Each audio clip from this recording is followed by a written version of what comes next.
Coach Steve Wojciechowski.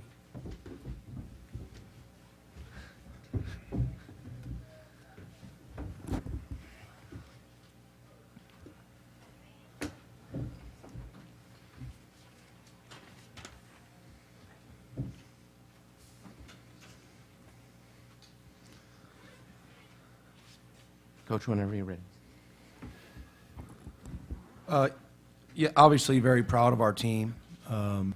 You know, anytime you win in a Big East tournament game, it means a great deal. You know, this was an unusual situation for us because, you know, over 70% of our team have never set foot in this building, and we weren't able to have a shoot around today. So when they walked in, they were wide-eyed, and then we get the New York Knicks locker room, and guys are all taking pictures. I'm like, fellas, there's a game to play here, fellas.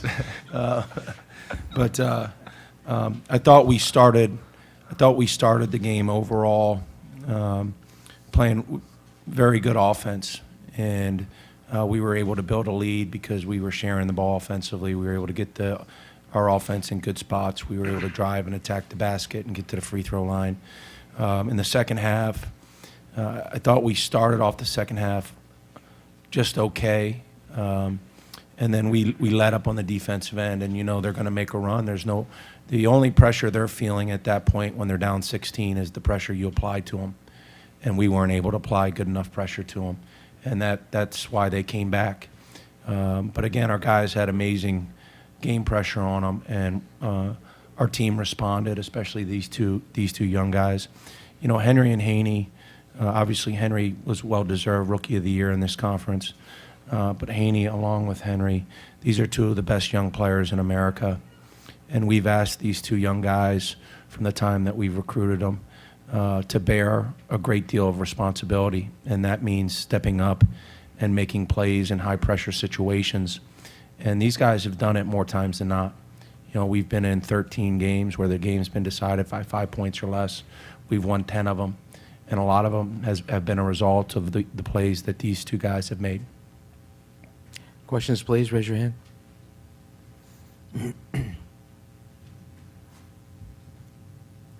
Right there in the middle.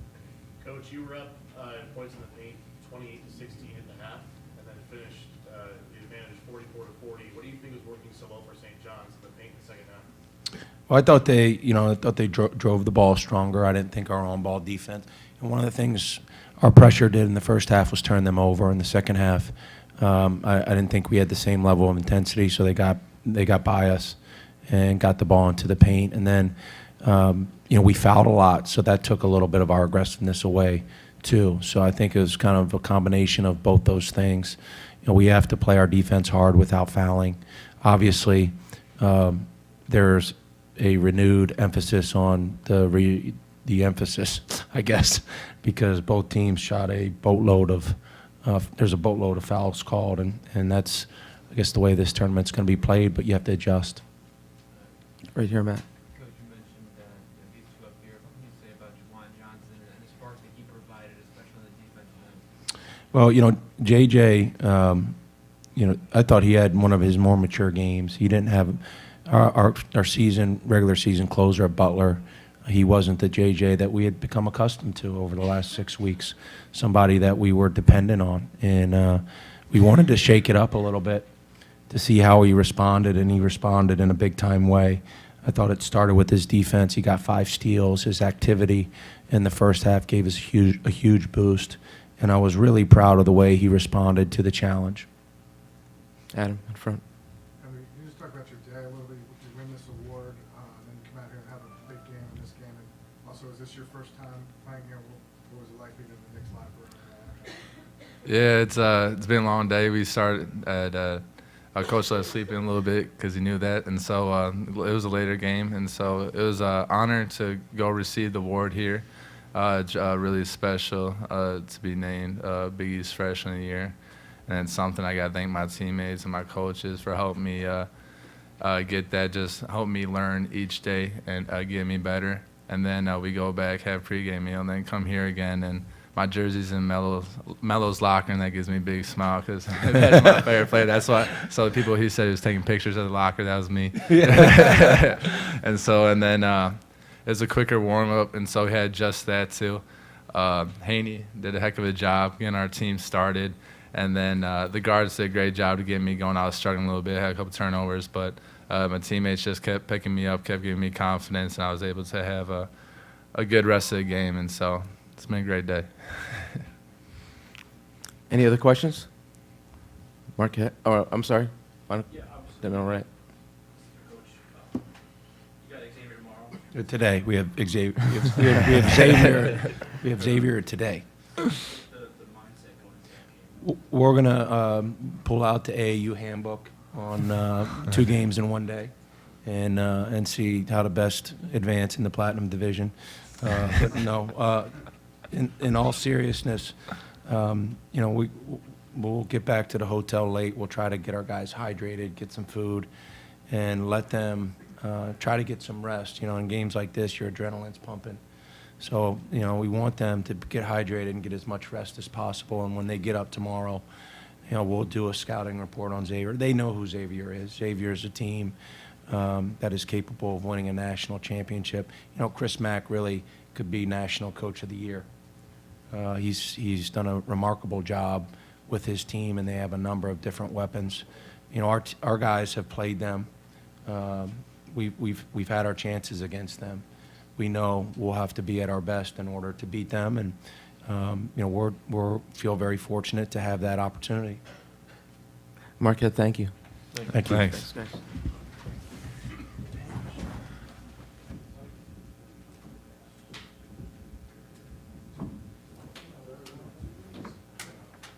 Steve, you never coached an AAU game in your life? No. Unfortunately.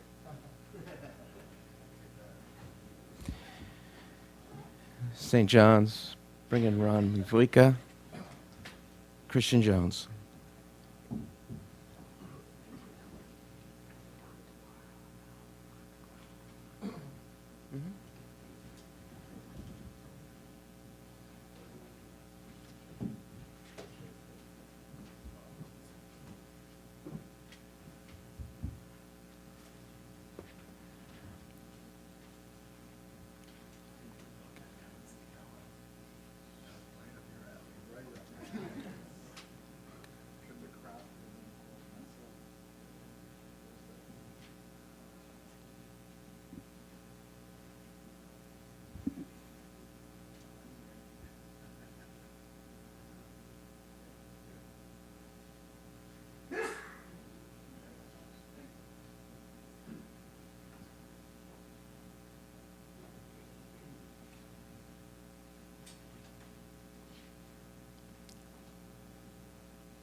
St. John's is here. Ron Mvuika, Christian Jones, Coach Chris Mullen.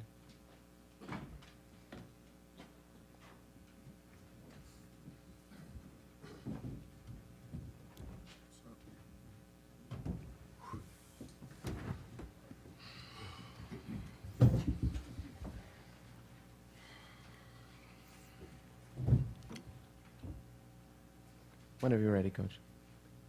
Whenever you're ready. I'm ready for questions. Questions, please, for Coach Chris Mullen. Raise your hand, please. Right in here in the middle. Coach, I'll ask you the same question I asked Coach Wojciechowski. At the half, you guys were down points in the paint, 28-16, but managed to finish the game only down 4 points in that category. What do you think went so well for you guys in the paint in the second half? A lot had to do with CJ, attacking.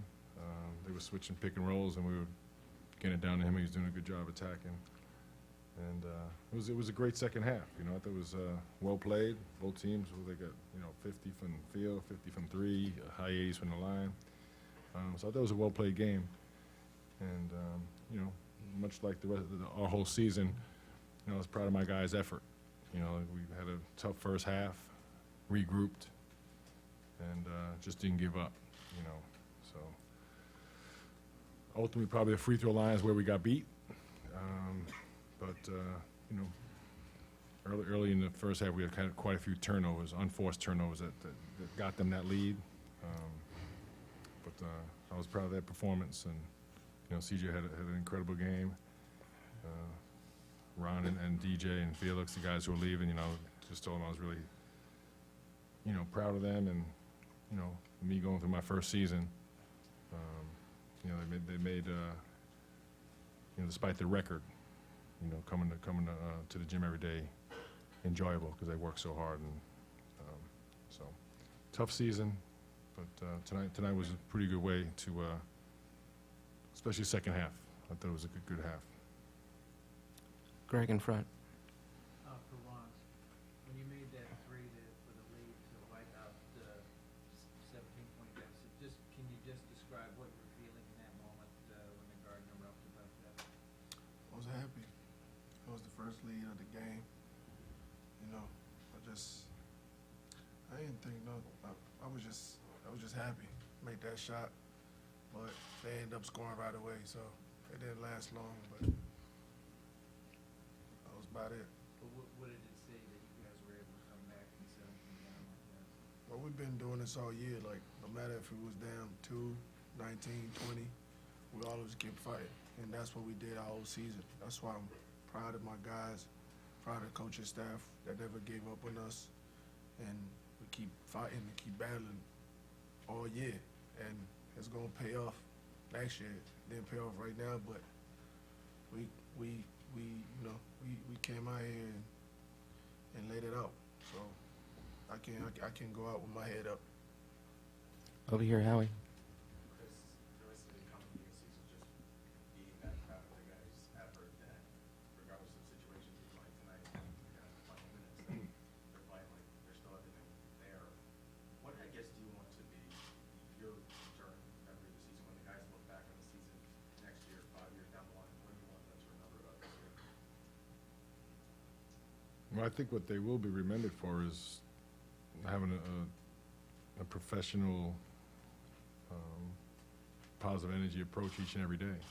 Because we went through some tough times, and there's a lot of cliches out there and a lot of stuff hanging on bulletin boards, but to actually go and do it is when you can look each other in the eye and feel good about your effort. Again, the results are frustrating. Don't get me wrong. That's a lot to deal with, but the future is bright, and part of it is to going through these tough times, not blaming the past, not worrying about the future, but taking each day, handling the tough emotions that go with losing, and having a productive day, trying to find solutions, not like I said, not finger pointing, not blaming, just go to work. And so after this long season, that's what they did. So they didn't talk about it. They didn't, they didn't waver at all. That's what they did each and every day, and I think they'll be better for it, as they move on into different careers. The guys who are leaving, and I know for sure the young guys, because of them, understand that that's what you do, and you do that when you win too. By the way, when you win 10, 15 in a row. That's also when you come to work. So we'll flip it around, and we'll have the same approach. And I think that's how you really build success. And like I said, it's a lot harder to do it, but those guys, they did it. And I saw it each and every day, and I'm proud of them for that. And I do think it will serve them well as we move forward. You're in the middle.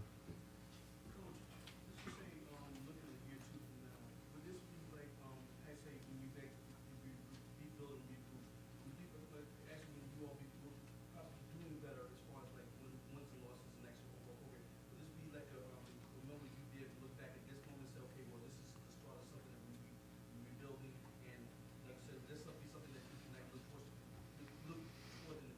Yeah, look, you know, again, you can't, you know, we could have won a few more games, for sure, and then our record would be a little different, but I don't think the future mindset would change. You know we got a lot of work to do. You know, so if the young guys understand what it takes to win, and they know how much it hurts to lose. And sometimes that's what gets your attention the most. But again, winning and losing is part of sports. It's part of it. The thing is how you handle it and what you do about it. And that's probably the biggest teacher that we had this year. Final question, Greg. For Christian, you had a career high tonight. It looks like you, like a lot of other guys, has really made improvement over the season. When you look back on this season and you look around at the guys in the locker room, how much improvement do you think you made over the course of the year, despite the record? With the freshmen that we have, I feel like we all hit a wall, went through adversity, losing that many games in a row. But with the coaching staff that we have, I mean, they kept pushing us every day in practice, and that motivated us. That gave us the drive. Even when we're down 20, we're still fighting. And I mean, as you can see, that we improved, you know, game by game. But yeah, I feel like everybody hit a wall, and then we just got over that wall. Like today was down however much, and we came back. But I mean, we just need to wait. We just need to find a way to get over that hump and break through. I mean, we didn't today, but it was much improvement from the younger guys. St. John's, thank you.